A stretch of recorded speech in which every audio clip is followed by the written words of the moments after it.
sa part sa Eagles, naging love ka din namin.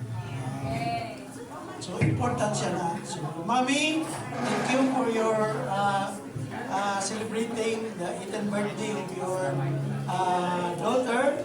No, kami po, happy po ni. No, isa po ni nga invite rin. So, niya, gamay lang yung kayo ni, pero kabalo ka, even piso lang ni siya. Yung pag-imo ning ilaw, dako ang mapatuan na niya. Remember, ang million, pag kulang ng piso, hindi na siya makuha 1 million. So, million na sir. So, ano yung mga tinahan na, kali siya, gamay lang yung kaili. Pero I hope, next na to, around next birthday, or next mga year, mana na ka, Tito Dong, Tatay Dong, katong ihatag din mga piso, mo na siya karon. Alright! Thank you very much! And Mia, happy birthday. I hope you are enjoying. Thank you very much. Thank you, sir. Sir, ang instruction karon sir is ipasa na nimo ang microphone kay tanan daw mo Pastor Yahon. Wala yung puksa na yun, pero wala po yung balibaray, di ba? Ano ang ibang niyo? Kumbawa na, nasa inis ka na. Lo? Ha? Dua saya, biasa. Jual saya, menurut Jumbi kara. Jual saya. Umur itu ne, bawa ini. Arigatou gozaimasu. Thank you. Diyan lang sa ka, sir. Kaya naghinapon mo ka. Diyan lang sa ka sa tubangan, sir. Sir, pwede diri sa pud ka, sir? Kaya ipa-translate po to nato imong giingon og hinapon. Sundan-sundan ninyong hinapon pa na yun. Ma'am, imuha mang hinapon po, ma'am. Walang bobo lang. Ano ne? Tak-tak mo na ne? Ajinomoto na ne? Okay, in behalf of Davao Mount Apo Sandawa Lady Eagles Club, I'm the president of this club, and especially of my beautiful ladies. So, happy birthday, Mia. Actually, kami, siguro, amot lang. Kaya ako, nag-18, wala yung handa.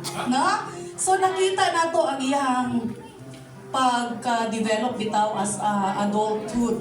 No? So, especially sa iyang mga Ate Jackie, nga grabe yun ang iyang pag-raise sa imuha. So, always respect your mother. Siyempre, naagid siya din na pirdi sa imuha. And as your second mother, no, kami.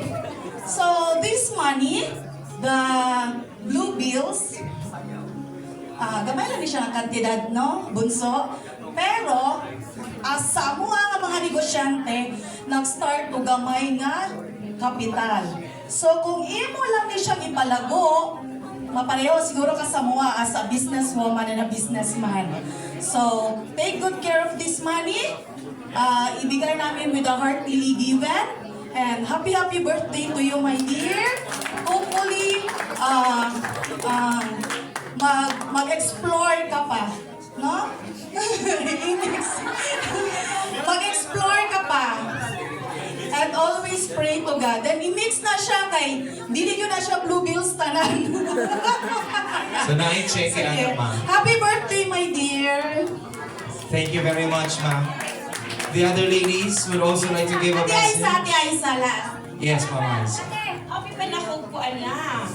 Isa ko na lang sa mga president. But anyway, pag hinapon ko, minusliman ka na ko. I would like to greet you na in a Muslim greeting. Assalamualaikum. So that the peace and the love from our God, Allah, be with you. So, actually, we are very happy at the Jackie, no, from the Davao Mount Apo Sandawa Eagles Club and from the Libby Eagles Club, no. It's because na-feel po na mo that we are young, that we are heard, no, nag-celebrate with our mga kabatanunan. In fact, mga anak na mo namo, and we really enjoy it. In fact, mas na-exciting pa me, you know why?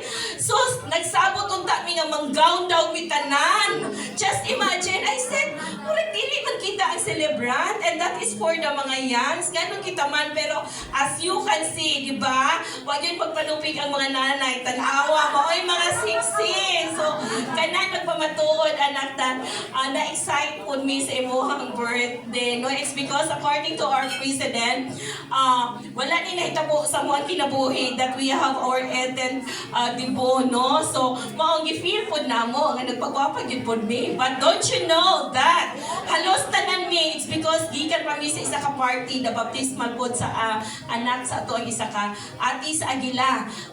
Despite na ingani mi kagwapa o kasiksi, pero pangutan ang asa mi nagilis.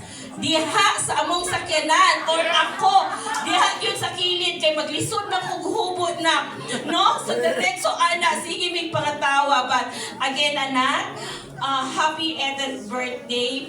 While listening to your 18 flowers, na-feel na ako na abot ang shoot ka nga anak. You know why? Upon delivering a speech, no, minsan pampabukal sa atay, no? But while naminaw ko sa mga nag-deliver sa inyong mga message, feel kaayon ninyo. It really came from the bottom of your heart, the message na inyong gihatag sa inyong friend. So through that, the conclusion is, nangutana yun ko sa inyong mama. Ate Jack, I therefore conclude na mabait talagang bata si Mia. No? Diba? Kasi minsan yung bulatik, lamig ikang istorya, and then dili mo feel. But ganina halos tanan ng mga friends nimo makailap, di nakabalong istorya do, I'm listening, no? Nga maayo kay sila mo deliver.